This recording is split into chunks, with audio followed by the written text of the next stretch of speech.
En el nombre del Padre, y del Hijo, y del Espíritu Santo, el Señor que dirige nuestros corazones para que amemos a Dios, esté con todos vosotros.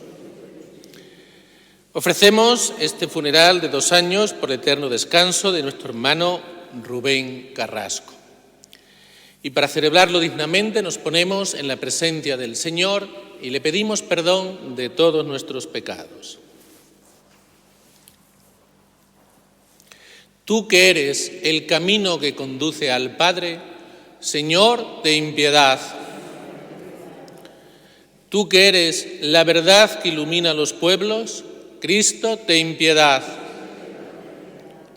Tú que eres la vida que renueva el mundo, Señor, ten piedad. Dios Todopoderoso tenga misericordia de nosotros, perdone nuestros pecados y nos lleve a la vida eterna. Gloria a Dios en el cielo, y en la tierra paz a los hombres que ama el Señor. Por tu inmensa gloria te alabamos, te bendecimos, te adoramos, te glorificamos. Te damos gracias, Señor Dios, Rey celestial, Dios Padre Todopoderoso, Señor Hijo único Jesucristo, Señor Dios, Cordero de Dios, Hijo del Padre.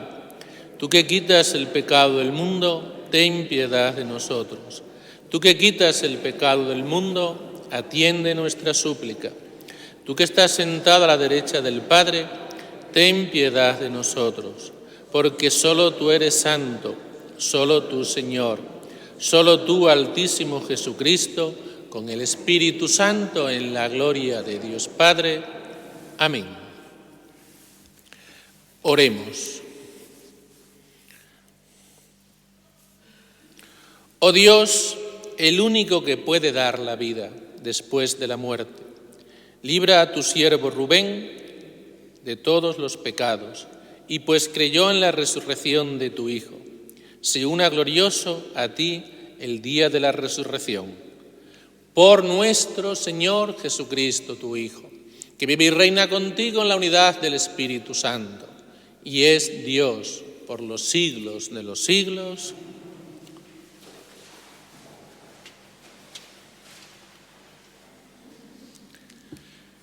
Lectura del libro del Deuteronomio. Habló Moisés al pueblo diciendo: El Señor tu Dios te suscitará un profeta como yo de entre tus hermanos. A él le escucharéis.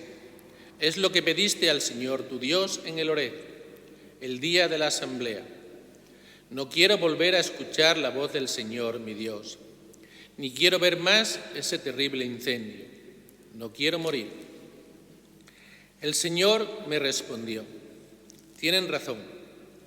Suscitaré un profeta de entre sus hermanos como tú. Pondré mis palabras en su boca y les dirá lo que yo le mande. A quien no escuche las palabras que pronuncie en mi nombre, yo le pediré cuentas. Y el profeta que tenga la arrogancia de decir en mi nombre lo que yo no le haya mandado, o hable en nombre de dioses extranjeros, es reo de muerte. Palabra de Dios. Ojalá escuchéis hoy su voz, no endurezcáis vuestros corazones. Ojalá escuchéis hoy su voz, no endurezcáis vuestros corazones. Venid, aclamemos al Señor, demos vítores a la roca que nos salva. Entremos en su presencia dándole gracias, vitoreándole al son de instrumentos. Ojalá escuchéis hoy su voz, no endurezcáis vuestros corazones. Entrad, postrémonos por tierra, bendiciendo al Señor, Creador nuestro, porque Él es nuestro Dios y nosotros su pueblo, el rebaño que Él guía. Ojalá escuchéis hoy su voz, no endurezcáis vuestros corazones. Ojalá escuchéis hoy su voz. No endurezcáis el corazón como en Meribá, como el día de Masá en el desierto, cuando vuestros padres me pusieron a prueba y me tentaron, aunque habían visto mis obras. Ojalá escuchéis hoy su voz, no endurezcáis vuestros corazones. Lectura de la primera carta del apóstol San Pablo a los Corintios. Hermanos, quiero que os ahorréis preocupaciones. El célibe se preocupa de los asuntos del Señor, buscando contentar al Señor. En cambio, el casado se preocupa de los asuntos del mundo, buscando contentar a su mujer, y anda dividido. Lo mismo la mujer sin marido y la soltera se preocupan de los asuntos del Señor, consagrándose a ellos en cuerpo y alma. En cambio, la casada se preocupa de los asuntos del mundo, buscando contentar a su marido. Os digo todo esto para vuestro bien, no para poneros una trampa, sino para induciros a una cosa noble y al trato con el Señor sin preocupaciones. Palabra de Dios.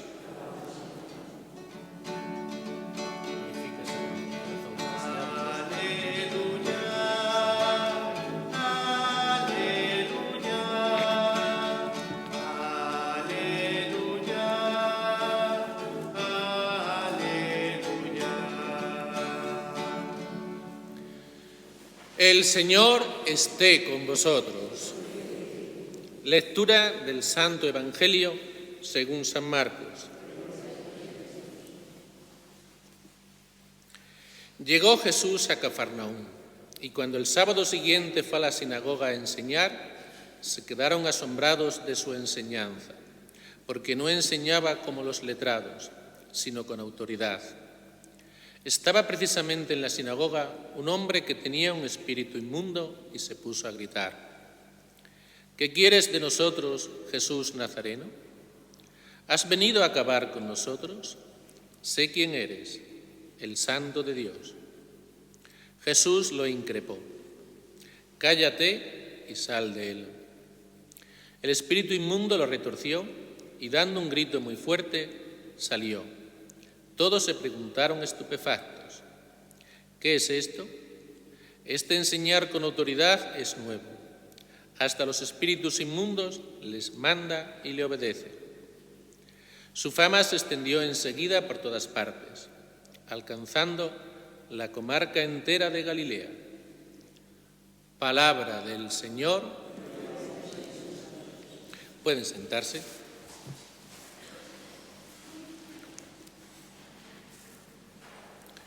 Hemos escuchado en los dos últimos domingos cómo Jesús va llamando a los apóstoles. Y una vez que ya ha reunido a todos los apóstoles, establece, su centro de operaciones en Cafarnaúm, un lugar muy bonito, un pueblo pequeño, pero un lugar muy bonito, junto al lago de Galilea. Allí se puede ver todavía, se puede visitar la casa de Pedro. Encima hay una iglesia con el suelo de cristal transparente y abajo se ven las ruinas, las paredes, lo que queda de la casa donde vivía Pedro. Pues allí establece Jesús su centro de operaciones. Desde allí él va a salir a predicar por Galilea. Y el Evangelio de hoy sucede en un sábado, que era para los judíos como el domingo lo es para nosotros los cristianos, y lo hace dentro de la sinagoga de Cafarnaúm, que es para nosotros como la iglesia, para que se sitúen ustedes un poquito y entiendan este Evangelio. Una vez que se leían las lecturas, un seglar, como era Jesús, pues podía comentar las lecturas. Y ahí Jesús sale a comentar esas lecturas. Y viene lo impresionante. Todos los oyentes, dice el Evangelio de hoy, quedan asombrados. Qué importante la capacidad de asombrarse en nosotros. Cuando todo lo damos por sabido, cuando todo lo damos por supuesto, malo. Quedan asombrados de las enseñanzas de Jesús. Y dicen: porque no enseñaba como los escribas, sino con autoridad. Dice también el Evangelio: este enseñar con autoridad es nuevo. Vamos a hablar hoy, a comentar este enseñar con autoridad. Vamos a comentar lo que es la autoridad. 4 ideas que nos ayuden a entenderlo, porque muchas veces en esto tenemos ideas muy equivocadas. No hay nada más que ver los medios de comunicación y lo que se entiende por autoridad. Tenemos ideas, ya digo, muy equivocadas. Lo primero, primera idea, la autoridad es necesaria, totalmente necesaria. ¿Y por qué en nosotros esa autoridad algunas veces produce un rechazo? Porque a veces esa autoridad nos dice algo que no nos conviene, no porque sea malo, sino simplemente porque no nos conviene. Un padre le dice a su hijo, estudia. El hijo sabe que estudiar es algo bueno para él, pero no le conviene, no le apetece. Y entonces rechaza esa autoridad, ese mandato del padre. Pero no porque sea malo, sino porque no le conviene. Por eso muchas veces rechazamos la autoridad. Y algo muy importante, por lo cual rechazamos la autoridad, porque no vemos la autoridad como un servicio. La autoridad, si es autoridad, otra cosa es si es autoritarismo, que hablaremos después. Pero si es autoridad, la autoridad siempre es servicio. La autoridad siempre va buscando el bien común, el bien de todos, el bien de las personas. Un párroco tiene que ejercer su autoridad, un obispo tiene que ejercer su autoridad, un obispo tiene que ejercer su autoridad, un presidente de una región, un alcalde, tiene que ejercer su autoridad, pero siempre como un servicio. Los padres con los hijos tienen que ejercer su autoridad, pero siempre como un servicio. Estamos para servir a los demás. Y esto en todos los órdenes de la vida en los cuales haya una autoridad. Siempre esa autoridad es para el servicio. Si no es para el servicio, ya no podemos llamarlo autoridad. Segunda idea. A veces confundimos lo que es la autoridad con el autoritarismo, que son dos cosas distintas. Y el autoritarismo, claro que produce rechazo. ¿Qué es el autoritarismo? Pues es eso de que cuando se dice, esto se hace porque sí, esto se hace porque yo lo digo, esto se hace porque yo lo mando, aquí el que manda soy yo.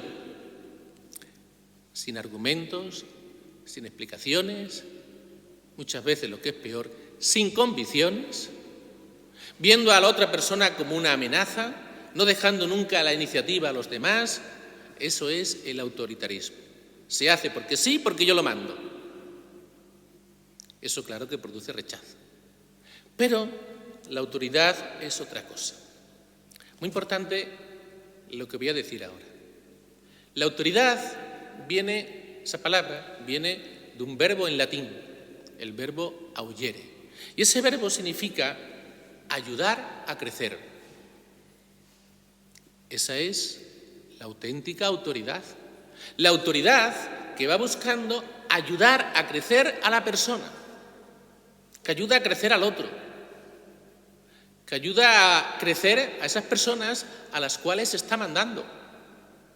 Claro, esa autoridad es una autoridad que predica con el ejemplo, que da libertad, apoya las iniciativas de las personas, escucha a los demás, las razones de los demás, reconoce también sus errores, pide perdón con humildad cuando se equivoca, no se siente amenazado por las opiniones de los otros.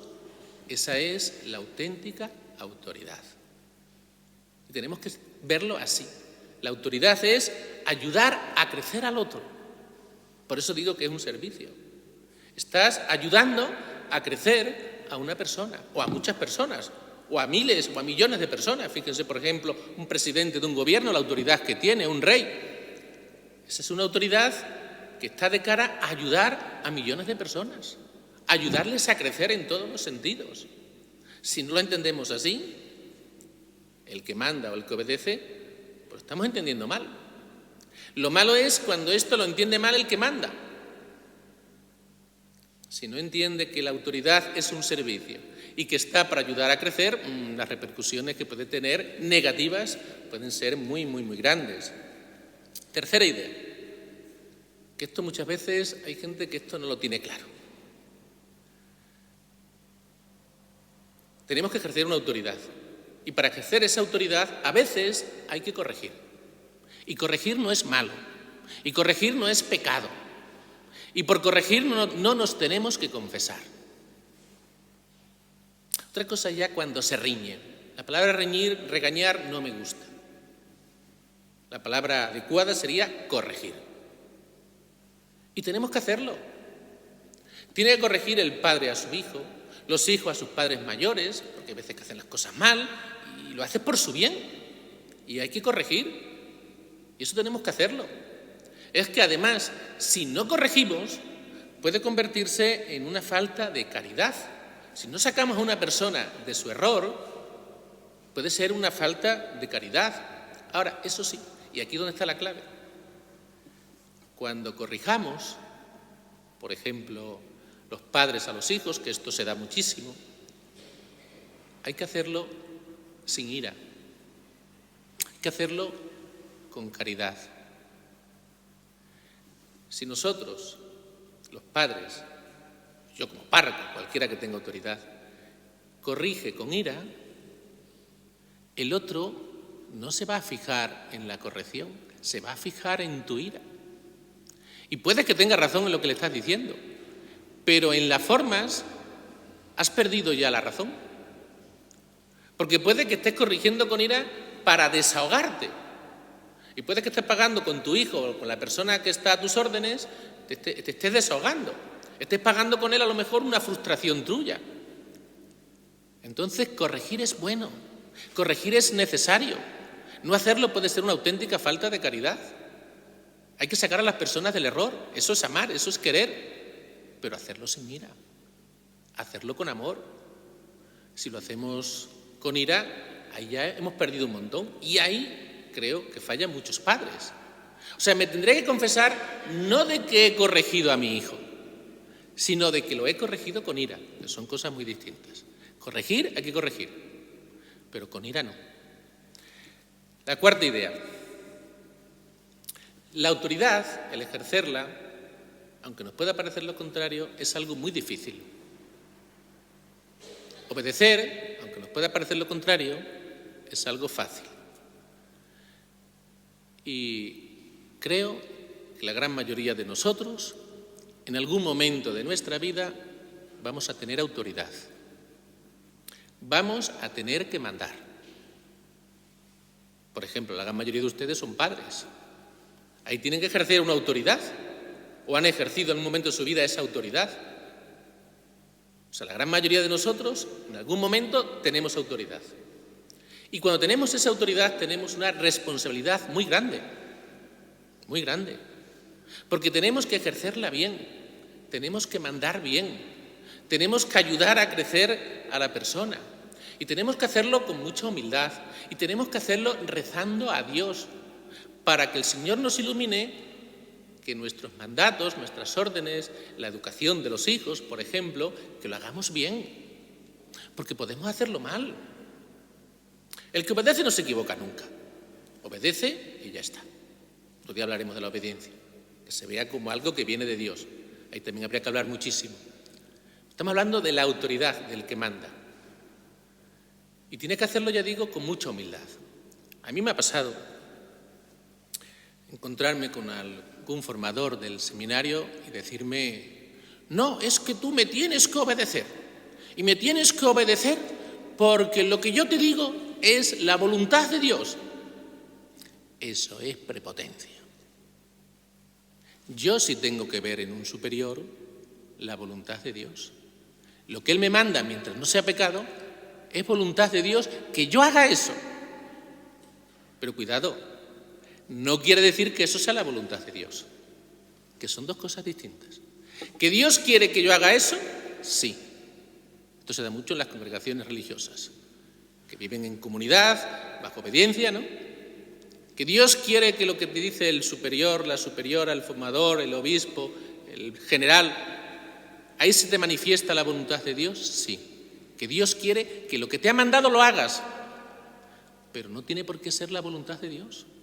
Esto se ve muy claro en un concilio. La Iglesia, como está asistida por el Espíritu Santo, no se equivoca en un concilio. Pero sin embargo se nos pide a todos que recemos. ¿Por qué? Si no se equivoca, ¿por qué tenemos que rezar? Muy sencillo. Para que en ese concilio se acuerde lo mejor para la Iglesia, lo que mejor le viene a la Iglesia, ¿Por qué? Porque se pueden acordar cosas que no están mal, pero no están todo lo bien que Dios quisiera. Y por eso rezamos. Por eso hay que tener mucha humildad a la hora de mandar, porque podemos equivocarnos y podemos hacerle daño a muchas personas. Pues que todos estos puntos los tengamos claros, porque muchas veces que no lo tenemos claro. No vemos la autoridad como un servicio, no vemos la autoridad como un bien común, corregimos con ira, todas esas cosas pues tenemos que verlas, ¿no? Veamos cómo era la autoridad de Jesús, era una autoridad nueva. Pues nada, que ejerzamos esa autoridad como un servicio, porque todos en algún momento de nuestra vida vamos a ejercer esa autoridad. Todos, también todos, son muy pocas las personas que no tienen que obedecer a otros, siempre tenemos a alguien por encima en el buen sentido, por encima en el sentido de que nos sirven, nos ayudan, nos hacen crecer. También siempre vamos a tener a alguien así y obedezcamos con humildad y siempre procurando que nuestro mandato sea para ayudar a crecer a las personas. Que así sea.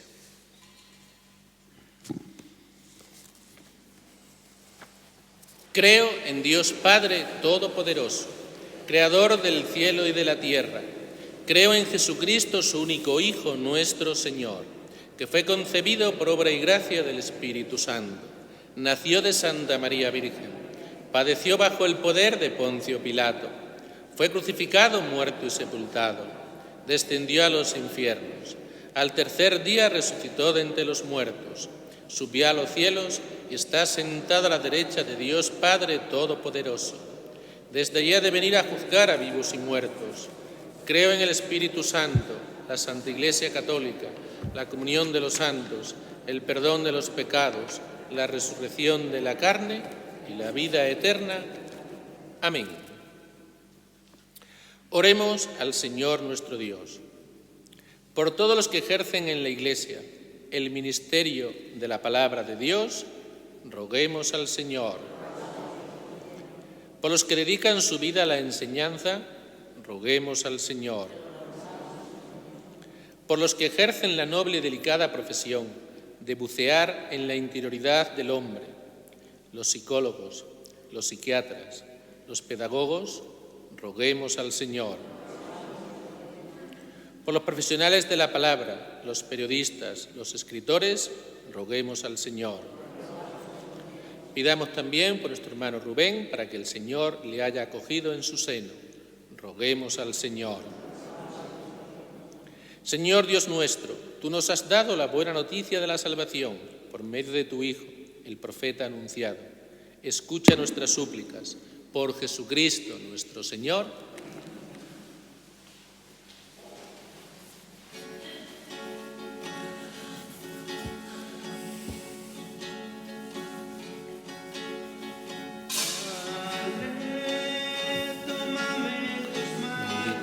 Señor Dios del universo, por este pan, fruto de la tierra, del trabajo del hombre que presentamos. Él será para nosotros pan de vida. Padre, me pongo en tu regazo, como un niño débil y frágil, soy tu pequeño.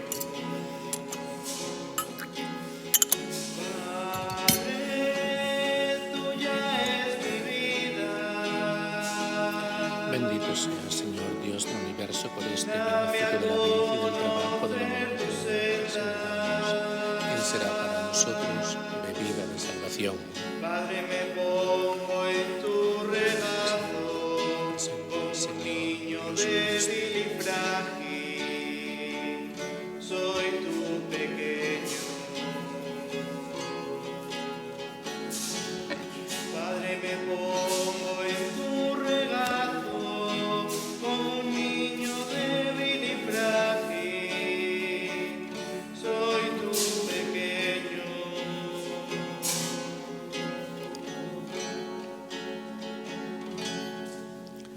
En el momento de ofrecer el sacrificio de toda la Iglesia, oremos a Dios Padre Todopoderoso.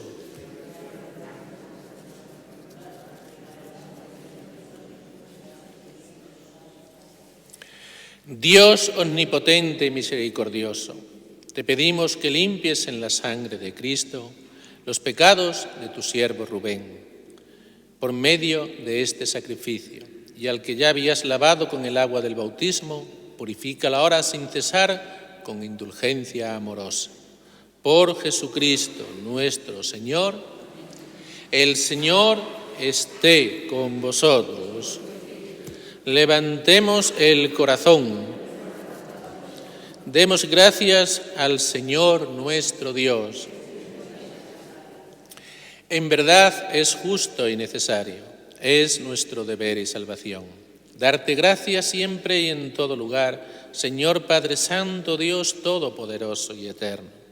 En ti vivimos, nos movemos y existimos, y todavía en nuestro cuerpo no solo experimentamos las pruebas cotidianas de tu amor, sino que poseemos ya en prenda la vida futura, pues esperamos gozar de la Pascua eterna, porque tenemos las primicias del Espíritu por el que resucitaste a Jesús de entre los muertos. Por eso te alabamos con todos los ángeles, aclamándote llenos de alegría.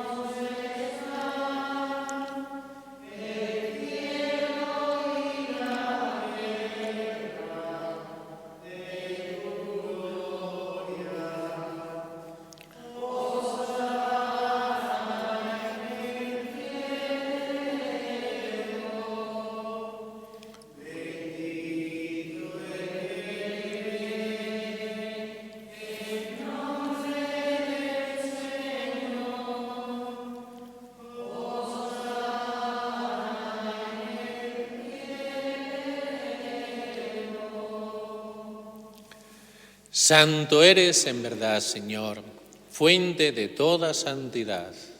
Por eso te pedimos que santifiques estos dones con la efusión de tu Espíritu, de manera que se conviertan para nosotros en el cuerpo y la sangre de Jesucristo nuestro Señor, el cual, cuando iba a ser entregado a su pasión, voluntariamente aceptada, tomó pan.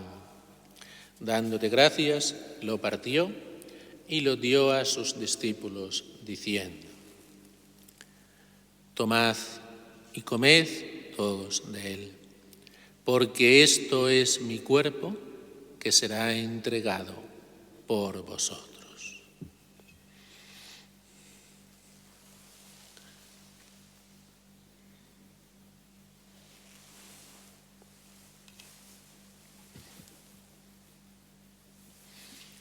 Del mismo modo, acabada la cena, tomó el cáliz y, dándote gracias de nuevo, lo pasó a sus discípulos, diciendo: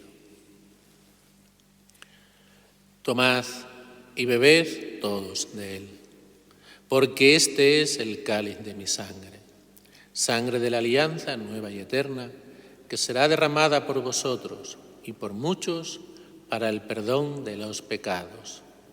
Haced esto en conmemoración mía.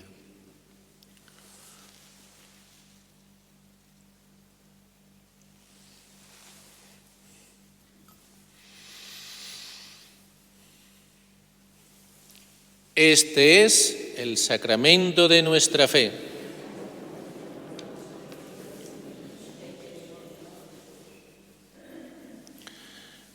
Así pues, Padre, al celebrar ahora el memorial de la muerte y resurrección de tu Hijo, te ofrecemos el pan de vida y el cáliz de salvación.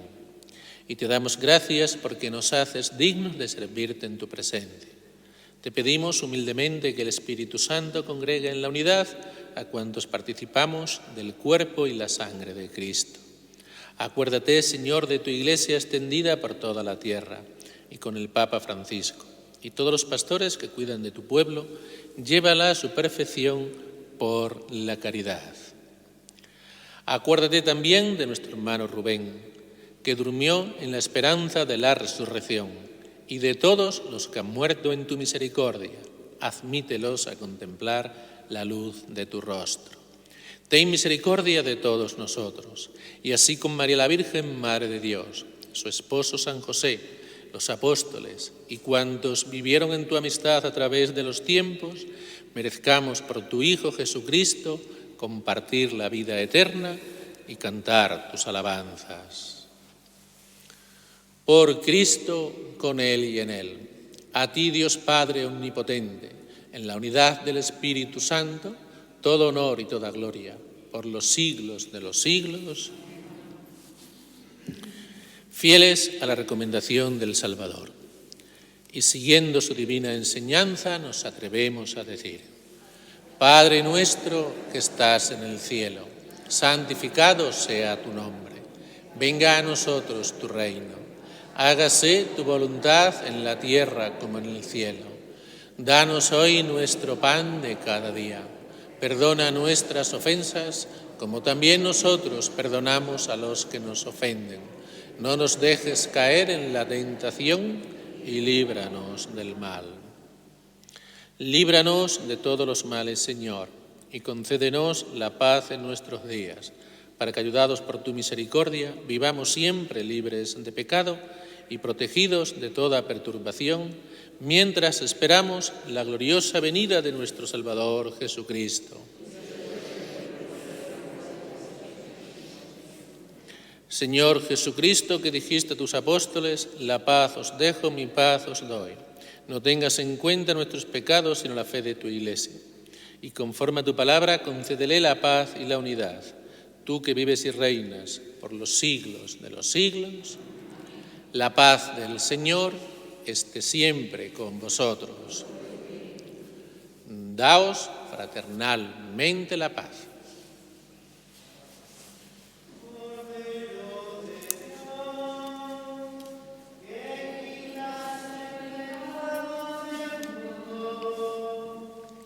Señor Jesucristo, la comunión de cuerpo y tu sangre no sea para mí motivo de juicio y condenación, sino que por tu piedad me aproveche para defensa del mi cuerpo y como remedio saludable.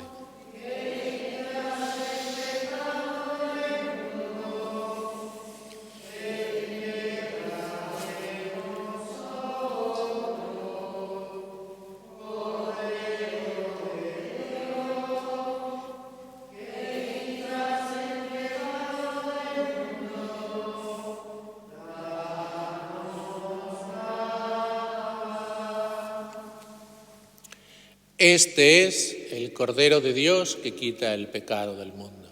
Dichosos los invitados a la cena del Señor.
Vacío sin ti, perdí la esperanza.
Oremos. Después de recibir el sacramento de tu unigénito, que en favor nuestro fue inmolado y gloriosamente resucitó, te pedimos humildemente, Señor, por tu siervo Rubén, para que purificado por el misterio pascual, sea glorificado con el don de la resurrección futura. Por Jesucristo nuestro Señor. El Señor esté con vosotros. Y la bendición de Dios Todopoderoso, Padre, Hijo y Espíritu Santo, descienda sobre vosotros. Un aviso, como saben, este año con el tema del COVID lo tenemos todo dificilísimo. La misa de las candelas la vamos a tener el próximo domingo, la vamos a celebrar en la misa de 12. No vamos a hacer ni procesión ni bendición. Bueno, bendición de velas sí la vamos a hacer con limitaciones. Aquellas personas que quieran bendecir su vela tienen que traerla de casa y las bendecimos aquí en la iglesia. Pero no vamos a repartir velas porque entonces ya empezamos a coger todos velas, las tocamos todo. No, si uno quiere bendecir su vela, la trae de casa y la bendecimos. Lo único que vamos a hacer, la diferencia es que no lo damos en la iglesia. Tampoco habrá procesión, no habrá subasta de ofrenda, no habrá nada de esas cosas, ¿no? Pero por lo menos que la fiesta de las candelas, que es un día importante en nuestra parroquia, lo celebremos. Podéis ir en paz.